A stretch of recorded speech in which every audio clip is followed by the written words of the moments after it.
భారతదేశ ప్రజలందరూ కూడా ఈ రోజు పార్టీలకు అతీతంగా, కులాలకు అతీతంగా, ప్రాంతాలకు అతీతంగా దీపావళి కంటే ఎక్కువ సంబరాలు జరుపుకుంటున్నారు. కారణం ఈ రోజు భారతీయ జనతా పార్టీ 3 రాష్ట్రాల్లో అధికారంలోకి వచ్చింది.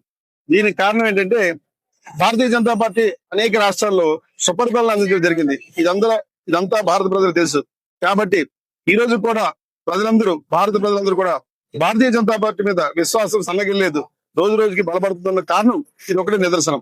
కాబట్టి ఈ రోజు మూడు రాష్ట్రాలే కాదు, కొన్ని సంవత్సరాల్లో భారతదేశం ప్రపంచ దేశాల కల్లా ఎటువంటి గౌరవం అయితే ఉందో అలాగే భారతదేశంలో భారతీయ జనతా పార్టీ కూడా అటువంటి గౌరవం ఉంటుంది.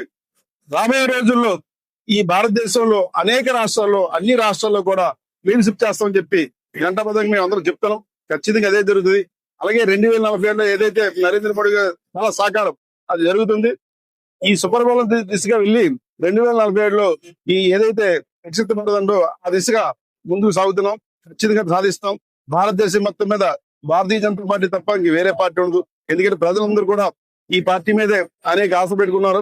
అటువంటి పరిపాలన అందిస్తాం కాబట్టి ఖచ్చితంగా అదే జరుగుతుంది. భారత్ మాతాకి జై.